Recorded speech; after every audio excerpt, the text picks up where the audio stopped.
Hello everyone. Comparative politics में आज हम डिस्कस करेंगे कि कॉन्स्टिट्यूशंस क्या है और इसके साथ साथ डिसीजन रूल्स क्या है और दोनों के दरमियान ताल्लुक़ क्या है। सबसे पहली बात यह है कि पॉलिसी मेकिंग की बुनियाद पर हम कहते हैं कि पॉलिसी मेकिंग जो है these processes are shaped by the constitutions under which they take place. For example political system में जितनी भी पॉलिसी मेकिंग प्रोसेस की हम बात करते हैं, ये इसका बुनियाद जो है बेसिकली कॉन्स्टिट्यूशन पर होता है। और कॉन्स्टिट्यूशन जो है, ज़ाहिर बात है, कॉन्स्टिट्यूशन या लॉज की बुनियाद पर या लॉज के तहत जो है पॉलिसी मेकिंग प्रोसेस होती है। कॉन्स्टिट्यूशन सबसे पहली बात, मतलब हम किस तरह कॉन्स्टिट्यूशन को डिफ़ाइन करते हैं, तो कॉन्स्टिट्यूशन जो है establishes the basic rules of decision making, rights and the distribution of authority in a political system. Constitution का काम क्या है कि इसके ज़रिए से हम इस्टेब्लिश करते हैं basic rules of decision making के डिसीजन मेकिंग किस तरह होंगे, डिसीजन मेकिंग प्रोसेस किस तरह होगा, इख्तियारात किसके पास होंगे, किसके साथ कितने इख्तियारात होंगे। इसके साथ ये कि हम डिटरमिन करते हैं डिफरेंट राइट्स को, सोसाइटी में लोगों के राइट्स को हम डिटरमिन करते हैं, इस्टेब्लिश करते हैं कॉन्स्टिट्यूशन के ज़रिए से। इसके साथ हम अथॉरिटी को डिस्ट्रीब्यूट करते हैं पॉलिटिकल सिस्टम में कि फॉर एग्जांपल प्रेसिडेंट के साथ कितने इख्तियारात होंगे, मिनिस्टर्स के साथ कितने होंगे, प्राइम मिनिस्टर के साथ कितने होंगे, जजेस के साथ कितने होंगे, पुलिस के साथ कितने होंगे, जितने भी लोग हैं उनकी पॉलिटिकल, जो कि पॉलिटिकल सिस्टम का हिस्सा है, ये हम इस्टेब्लिश करते हैं कि डिस्ट्रीब्यूशन ऑफ अथॉरिटी किस तरह हो। We sometime use the term constitution to report a specific document lying out such principle, for example the one adopted by the founders of the United States in 1787। और अक्सर हम constitution को एक particular document की बुनियाद पर define करते हैं कि वो डॉक्यूमेंट, जिस तरह फॉर एग्जांपल इंडिया का एक कॉन्स्टिट्यूशन है जो कि रिटन कॉन्स्टिट्यूशन है, पाकिस्तान का कॉन्स्टिट्यूशन है, इसके साथ 1787 में यूनाइटेड स्टेट्स का जो कॉन्स्टिट्यूशन बनाया गया वो एक कॉन्स्टिट्यूशन है। बट कॉन्स्टिट्यूशन इस मतलब इसकी ये लाजमी नहीं है कि इसका एक सिंगल डॉक्यूमेंट हो। In fact it rarely is. We should therefore think of a constitution as a set of rules and principles. मतलब ये है कि कॉन्स्टिट्यूशन को हम इस तरह डिफाइन नहीं कर सकते कि ये रिटन रूल्स एंड रेगुलेशंस है, बल्कि हम ये इस तरह डिफाइन कर सकते हैं कि ये सेट ऑफ रूल्स है एंड प्रिंसिपल्स है, अगर ये रिटन है या नहीं है, अ set of customs and practices हैं, और इसके साथ ये है is a usually the case या बोथ। हम कह सकते हैं कि कॉन्स्टिट्यूशन जो है set of rules and principles हैं या set of customs and practices हैं या दोनों हैं। कॉन्स्टिट्यूशन में ये भी पॉसिबल है कि रूल्स एंड रेगुलेशंस भी हो, रूल्स एंड प्रिंसिपल्स भी हो, कस्टम्स एंड प्रैक्टिसेस भी हो, और या रूल्स एंड प्रिंसिपल्स हो और या कस्टम्स एंड प्रैक्टिसेस हो। लेकिन इसके ज़रिए कस्टम्स हो, प्रैक्टिसेस हो, सेट ऑफ रूल्स हो या प्रिंसिपल्स हो, इसके ज़रिए से हम शेप करते हैं, हम इस्टेब्लिश करते हैं ये कि डिसीजन मेकिंग किस तरह हो, डिसीजन मेकिंग में इख्तियारात किसके पास हो, कितने इख्तियारात हो। इसके साथ ये है कि हम ये इस्टेब्लिश करते हैं, हम ये डिटरमिन करते हैं कि राइट्स किसके पास कितने राइट्स होंगे और ये सारी चीज़ें। इवन अ मिलिट्री और a party dictatorship typically sets procedures for having decrease proposed, considered and adopted. हम ये कह सकते हैं, हम ये नहीं कह सकते कि सिर्फ डेमोक्रेटिक कंट्रीज़ में कॉन्स्टिट्यूशन जो है ये कॉन्स्टिट्यूशन पॉसिबल है। इवन डिक्टेटरशिप्स में भी, पार्टी डिक्टेटरशिप्स में भी, मिलिट्री डिक्टेटरशिप्स में भी, वहाँ पर भी कॉन्स्टिट्यूशन पॉसिबल है, क्योंकि वहाँ पर भी रूल्स एंड रेगुलेशंस हैं, वहाँ पर होती हैं। और इसके साथ ये है कि उन रूल्स एंड रेगुलेशन से ये ना सिर्फ ये इस्टेब्लिश करते हैं डिसीजन मेकिंग प्रोसेसेस को, बल्कि वो राइट्स को भी डिटरमिन करते हैं, ड्यूटीज़ को भी डिटरमिन करते हैं, रिस्पॉन्सिबिलिटीज़ को भी डिटरमिन करते हैं, इस्टेब्लिश करते हैं। इसके साथ वो डिस्ट्रीब्यूट करते हैं अथॉरिटी को। फॉर एग्जांपल पार्टी लीडर्स के साथ कितने इख्तियारात होंगे, मिनिस्टर्स के साथ कितने होंगे, लोकल लेवल पर लोगों के साथ कितने इख्तियारात होंगे, सारी चीज़ों को हम कॉन्स्टिट्यूशन के ज़रिए से, इन law rules and regulation rules and laws के ज़रिए से हम कह सकते हैं कि हम इस्टेब्लिश करते हैं। Written constitutions are particularly important in political systems based on the rule of law. अब वहाँ पर हम रिटन कॉन्स्टिट्यूशंस को मतलब हम कहते हैं कि ये लाजमी है जहाँ पर रूल ऑफ लॉ की हम बात करते हैं, या रिटन कॉन्स्टिट्यूशंस के ज़रिए से हम रूल ऑफ लॉ को इंश्योर कर सकते हैं। This means that government should take no action that has not been authorised by law and that citizen can be punished only for action that violate the law. Rule of law ये है कि for example government की rule of law की बुनियाद पर government limited हो, मतलब उन गवर्नमेंट के साथ लिमिटेड अथॉरिटी हो। गवर्नमेंट वो काम नहीं कर सकता जो कि अतराज़ नहीं है लॉज की तरफ से या कॉन्स्टिट्यूशन की तरफ से, और लोगों को भी पनिश नहीं किया जाता तब तक जब तक ये वायलेट नहीं करती उन लॉज को, उन कॉन्स्टिट्यूशंस को। और इसके साथ ये है कि हम कह सकते हैं कि रूल ऑफ लॉ के अंडर जो है कॉन्स्टिट्यूशन जो है ये एक सुप्रीम बॉडी ऑफ लॉज है कि ज़ाहिर बात है कि कॉन्स्टिट्यूशन की बुनियाद पर ये रूल ऑफ लॉ में कॉन्स्टिट्यूशन चूँकि सबसे बाला तर है। ज़ाहिरी बात है कि कॉन्स्टिट्यूशन जो है हम कंसिडर करते हैं कि ये सबसे बाला तर है, सुप्रीम है। और अगर हम कॉन्स्टिट्यूशन को बाला तर समझते हैं, सुप्रीम समझते हैं, तो ना सिर्फ ये कि इसको रिस्पॉन्सिबल होते हैं, इसको वॉलेट नहीं कर सकते रूलर्स, बल्कि सिटीजन्स भी वो रिस्पॉन्सिबल भी होते हैं और वो फॉलो भी करते हैं कॉन्स्टिट्यूशन को, क्योंकि कॉन्स्टिट्यूशन को एक सुप्रीम बॉडी ऑफ लॉ समझा जाता है। A constitution thus contains a set of decision rules, the basic rules governing how decisions are made. A constitution के इसके साथ constitution में डिसीजन रूल्स होते हैं। डिसीजन रूल्स क्या है? डिसीजन रूल वो बेसिक रूल्स है जिसके ज़रिए से हम डिसीजंस लेते हैं, जिसके ज़रिए से डिसीजंस लिए जाते हैं। या हम कह सकते हैं कि डिसीजन रूल्स कॉन्स्टिट्यूशन का वो हिस्सा है जिसके ज़रिए से हम पॉलिसी मेकिंग करते हैं, हम डिसीजन मेकिंग करते हैं, डिसीजन मेकिंग प्रोसेस को हम आगे ले जाते हैं। डिसीजन मेकिंग प्रोसेस में डिसीजन मेकिंग प्रोसीजर्स को हम डिटरमिन करते हैं। फॉर एग्जांपल पॉलिसी मेकिंग ये है कि policy making is the conversion of social interest and demands into authoritative public decision. Policy making ये है कि हम कन्वर्ट करते हैं सोशल इंटरेस्ट को, सोशल डिमांड्स को, इंटरेस्ट एग्रीगेशन का काम हम करते हैं इंटरेस्ट आर्टिकुलेशन के बाद, और फिर इसको हम कन्वर्ट करते हैं प्रोसेस में। ये एक कन्वर्जन का प्रोसेस है और इस प्रोसेस में हम ये कन्वर्ट करते हैं अथॉरिटेटिव पब्लिक डिसीजंस को। कॉन्स्टिट्यूशन इसके साथ ये है कि establish the rules by which this happen. Constitution मतलब ये जो प्रोसेस है पॉलिसी मेकिंग का कि हम सोशल इंटरेस्ट को, डिमांड्स को कन्वर्ट करते हैं अथॉरिटेटिव पब्लिक डिसीजंस को, ये कॉन्स्टिट्यूशन के तहत ये प्रोसेस होता है। There confer the power to propose policies on specific groups और इंस्टीट्यूशन। कॉन्स्टिट्यूशन के ज़रिए से हम ये अथॉरिटी किसी को देते हैं या पावर देते हैं कि वो पॉलिसीज़ प्रपोज करें, वो ग्रुप्स को हम देते हैं, इंस्टीट्यूशंस को देते हैं हम ये इख्तियार कि वो पॉलिसी प्रपोज करें, पॉलिसीज़ को, वो पॉलिसी ऑप्शंस को लाए, पॉलिसी अल्टरनेटिव को लाए। They may give others the right to amend, reject and approve such proposals or to implement, police and adjudicate them. इसके साथ ये प्रोसेस ये सिर्फ ये नहीं है कि हम डिसीजन मेकिंग मतलब आप कन्वर्ट करते हैं पब्लिक इंटरेस्ट को अथॉरिटेटिव पब्लिक डिसीजंस को, बल्कि जब आप ये लेते हैं तो बाद में आप ये इख्तियार भी दे सकते हैं या कॉन्स्टिट्यूशन के ज़रिए से दिया जाता है अदर मुख्तलिफ लोगों को कि वो या तो इस डिसीजन को अमेंड करें या इसको रिजेक्ट करे या इसको अप्रूव करे। फॉर एग्जांपल वीटो पावर की हम बात करते हैं कि प्रेसिडेंट के साथ वीटो पावर है, या जो एग्जेक्टिव होते हैं चीफ एग्जेक्टिव, वो कैबिनेट के एक डिसीजन को वो रिजेक्ट भी कर सकते हैं या वो अमेंड भी कर सकते हैं और या अप्रूव भी कर सकते हैं। और इसके साथ ना सिर्फ ये कि मतलब डिसीजन मेकिंग प्रोसेस के बाद आपने किसी को अथॉरिटेटिव बना के उनको ये इख्तियार दिया कि आप रिजेक्ट, अमेंड या अप्रूव कर सकते हैं, लेकिन इसके बाद इम्प्लीमेंटेशन की बात है तो आप इम्प्लीमेंटेशन को भी मतलब डिसीजन रूल्स की बुनियाद पर आप डिफ़ाइन करते हैं कि कौन होंगे जो कि इस पर्टिकुलर डिसीजन को इम्प्लीमेंट करे, एडजुडिकेट करे या पुलिस करे। तो बेसिकली इम्पोजिशन की बात है कि किस तरह हमें एग्जीक्यूट या इम्प्लीमेंट कर सकते हैं। डिसीजन रूल्स जो है ये बेसिकली इसके ज़रिए से पॉलिटिकल एक्टिविटी को मतलब इसके ज़रिए से असरअंदाज होती है political activity, because they determine what political resources help influence decisions and how to acquire and use these resources।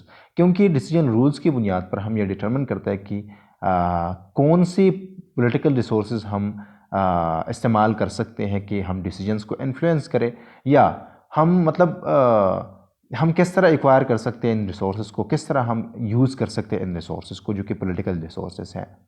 Even in democratic system, decision rules differ significantly from one political system to the next. Some decision may be made by the chief executive, president and prime minister, or for example, acting alone. मतलब decision rules democratic systems में भी different है, या हम कह सकते हैं कि डिसीजन रूल्स की बुनियाद पर हम ये कह सकते हैं कि एक पर्टिकुलर पॉलिटिकल सिस्टम जो है ये या तो पार्लियामेंट्री है या प्रेसिडेंशियल है या डिक्टेटरशिप है या अथॉरिटेरियन है या डेमोक्रेटिक है। और या अक्सर इसलिए किया जाता है कि डिसीजंस का मतलब डिसीजन लेने का जो इख्तियार है ये चीफ एग्जेक्टिव को दिया जाता है, या तो प्राइम मिनिस्टर होंगे या प्रेसिडेंट होंगे, और वो एलोन सारी चीज़ें वो सिर्फ और सिर्फ वो सारी चीज़ें करते हैं या उनके साथ ज़्यादा इख्तियारात होती है। Other decisions may require broad majorities of elected representatives. The most inclusive voting rule is unanimity, which means that any one member can block any decision.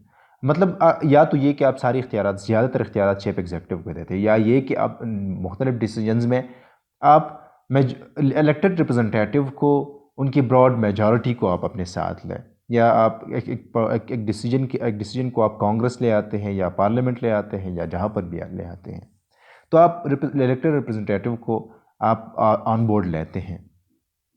इसके साथ यह है कि सबसे इंक्लूसिव वोटिंग रूल ये है कि यूनानिमिटी हो, कि कोई भी ब्लॉक कर सकता हो डिसीजन को। मतलब ये है कि कोई वीटो पावर किसी के साथ ना हो, ज़्यादा इख्तियारात किसी के पास ना हो, इक्वल इंक्लूसिव वोटिंग हो, या इक्वल डिस्ट्रीब्यूशन ऑफ अथॉरिटी हो। Both the government as a whole and its component agencies have decision rule which may be simple और कॉम्प्लेक्स। मतलब डिफरेंट एजेंसीज की अपनी भी डिसीजन रूल्स हो सकते हैं। फॉर एग्जांपल यूएस कांग्रेस के वहाँ पर भी डिसीजन रूल्स हैं डिफरेंट, और वेरियस सर्कमस्टांसिस में वो अप्लाई करते हैं। डिसीजन रूल में भी मोर और less formal and precise. Most legislatures have formal and precise decision rules, whereas cabinet at the head of the executive branch of one have informal and flexible rules. मतलब ये है कि अगर एग्जेक्टिव की हम बात करते हैं, लेजिस्लेचर की बात करते हैं, तो कांग्रेस की बात करते हैं, पार्लियामेंट्स की बात करते हैं, तो डिसीजन रूल्स वहाँ पर भी होते हैं कि इख्तियारात किसके पास होंगे। फॉर एग्जांपल स्पीकर के पास कितने इख्तियारात होंगे, जो कि ट्रेजरी बेंचेस है उनके पास इख्तियारात कितने होंगे। और ये बेसिकली सारी चीज़ें हम डिसीजन रूल्स की बुनियाद पर या पॉलिसी मेकिंग की जो हम करते हैं वहाँ पर पॉलिसी मेकिंग में किसके साथ ज़्यादा इख्तियारात होंगे, ये सारी चीज़ें हम इवन डिफरेंट एजेंसीज़ में, डिफरेंट इंस्टीट्यूशंस में हम ये डिवाइड करते हैं। In modern assemblies legislature the voting rule are egalitarian so that each member has the same voting power. मतलब आजकल की दुनिया में चूँकि वोटिंग रूल्स है एगालिटेरियन है, हर किसी को हक हासिल है कि वो अपनी वोट का इस्तेमाल कर सके, या वन पर्सन वोट की हम बात करते हैं। That is hardly even true in government department ministries however और इन डिक्टेटरशिप डेमोक्रेटिक सिस्टम में तो इस तरह होता है। डिक्टेटरशिप में किस तरह होता है? डिक्टेटरशिप में डिसीजन मेकिंग प्रोसेस जो है हायरार्कल होता है, हायरार्किकल होता है, कि वहाँ पर हायरार्की होती है और हायरार्की की बुनियाद पर ऊपर के लोग साथ ज़्यादातर डिसीजन जो हैं वो लेते हैं। Everybody is suppose to defer or his or her superior in a power hierarchy only the vote of persons at the very top counts. मतलब ये है कि उन लोगों के वोट्स को काउंट किया जाता है जो कि सबसे हायरार्की में सबसे ऊपर होते हैं। Hierarchical decision making makes it easy to respond quickly in the emergency, but few interests or ideas might be taken into account. इस तरह है कि hierarchical decision making process या non democratic authoritarian decision making process ये emergency के लिए हम कह सकते हैं कि ये सेटेबल है, लेकिन इसमें मतलब कुछ इंटरेस्ट को वो लेते हैं, उठाते हैं, और कुछ आइडियाज़ को वो लेते हैं, उठाते हैं। इवन मतलब ये प्रोसेस वो बहुत से लोगों से इनपुट नहीं लेते। Even when decisions are made through equal voting the inclusiveness of decision rules still shapes the outcome.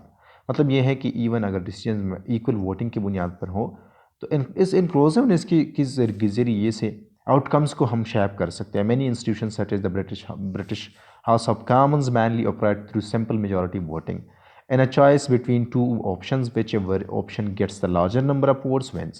मतलब ये है कि for example British House of Commons में ऊपर सिंपल मेजॉरिटी की बुनियाद पर डिसीजंस लिए जाते हैं, सिंपल मेजॉरिटी वोटिंग की बुनियाद पर, कि फॉर एग्जांपल आपके साथ दो ऑप्शन है, आप 51% जिस ऑप्शन के को वोट देते हैं, डिसीजन इसी बुनियाद पर लिया जाता है। Other assemblies sometimes use more inclusive rules such as for example qualified majorities of 3/5। मतलब कुछ लोग, एक तो सिंपल मेजॉरिटी है कि 50% से ऊपर, दूसरी तरफ क्वालिफाइड मेजॉरिटीज़ है जो कि 3/5 में मेजॉरिटी है, 2/3 मेजॉरिटी है, 3/4 मेजॉरिटी है। ये बेसिकली क्वालिफाइड मेजॉरिटीज़ हम इसे कहते हैं। For particular consequential decisions amending the US constitution for example or overriding the presidential veto requires 2/3 majorities in both houses of Congress. मतलब ये है कि डिसीजन रूल्स की बुनियाद पर अमेरिकन कांग्रेस में ये पॉलिसी मेकिंग या डिसीजन मेकिंग इस तरह किया जाता है कि अमेरिकन वहाँ पर अमेंडमेंट के लिए 2/3 मेजॉरिटी जो है या क्वालिफाइड मेजॉरिटीज़ जो है ये लाजिमी होती है। Different decision rules have different attraction. More inclusive rules such as for example as those that require the cooperation of several agencies और the support of over 50% of voters can protect against hasty decisions. मगर for example अगर decision rules इस तरह हो कि जो कि मोर democratic हो, कि आप डिफरेंट एजेंसी से, डिफरेंट इंस्टीट्यूशन से आप इनपुट लेते हैं, या 50% या ज़्यादा मेजॉरिटी की बुनियाद पर, वोटर्स की बुनियाद पर, वोट की बुनियाद पर आप फैसले करते हैं, तो इसके ज़रिए से ये एक प्रोटेक्शन है हैस्टी डिसीजंस के आप जल्दी करें या जल्दी में आप रॉन्ग डिसीजंस की तरफ जाए. They can also prevent decisions that advantage large minorities, perhaps close to half of the voters. At the same time, more inclusive rules can give a minority the power to block proposals that most citizens badly want. Democracy के लिए minority rights के लिए भी लाजमी है कि majority की बुनियाद पर डिसीजंस लिए जाए, ना कि मतलब ये है कि डिसीजन मेकिंग प्रोसेस अथॉरिटेरियन ना हो, डेमोक्रेटिक हो. इसके ज़रिए से हम माइनॉरिटी राइट्स को या डेमोक्रेसी को हम इंश्योर कर सकते हैं. The more inclusive the voting rules are, as the decisive majority approaches unanimity, the less likely it is that any decision can be made at all. Less inclusive decision rules make it easier to make decisions, but the downside is that many interests may be ignored. मतलब ये है कि democratic decision making process में ये process थोड़ा लंबा है, लेकिन आप स्टेबिलिटी को इंश्योर कर सकते हैं, डेमोक्रेसी को इंश्योर कर सकते हैं. लेकिन अगर दूसरी तरफ अथॉरिटेरियन हो तो वहाँ पर आप कम लोग, एक पर्टिकुलर ग्रुप की, एक पर्टिकुलर ख़ास रीजन के लोगों के इंटरेस्ट आप सेटिस्फाई करते हैं, ना कि सारे लोगों को equally. It is important that decision rules in a democracy be transparent and stable. If they are not, citizens will not know what to expect from government. That may erode political legitimacy and make people less willing to accept and support governmental action. Decision rules democracy के लिए इसलिए मतलब अगर ये transparent हो और stable हो तो लोग जानते हैं नीचे कि किसके पास कितने इख्तियारात हैं, और इन डिसीजन रूल्स की बुनियाद पर वो लेजिटिमेट मानते हैं, वो जस्टिफाई करते हैं, वो लेजिटिमेसी देते हैं गवर्नमेंट को और सपोर्ट देते हैं गवर्नमेंटल एक्शंस को. It may also lead to serious conflicts and ultimately government may break down and issue may be decided by force. अगर डिसीजन रूल स्पेसिफाइड ना हो, ट्रांसपेरेंट एंड स्टेबल ना हो, तो वहाँ पर लोग ये नहीं जानते कि किसके साथ क्या इख्तियारात हैं. तो इसके ज़रिए से मतलब या वो लोग अक्सर इस तरह होता है कि वो पॉलिटिकल लेजिटिमेसी को एरोड करते हैं, और इसके ज़रिए से मतलब सीरियस कन्फ्लिक्ट्स की तरफ सोसाइटीज़ जा सकती हैं. और ज़ाहिर बात है कि अगर कन्फ्लिक्ट्स की तरफ लोग जाते हैं तो इसके उनके खिलाफ फोर्स का भी इस्तेमाल हो सकता है. Thomas Jefferson for example suggested, मतलब इसके बावजूद थॉमस जेफरसन जो है वो ये रिप्रेजेंट वो ये सजेस्ट करते हैं कि वो कहता है कि प्रेडिक्टेबल डिसीजन रूल्स इसलिए लाजमी है कि क्योंकि मतलब वो लाजमी है, लेकिन फिर भी अगर रूल्स हो तो इसके रूल्स बेहतर हैं इस तरह के हालात से जहाँ पर रूल्स सरे से हो नहीं.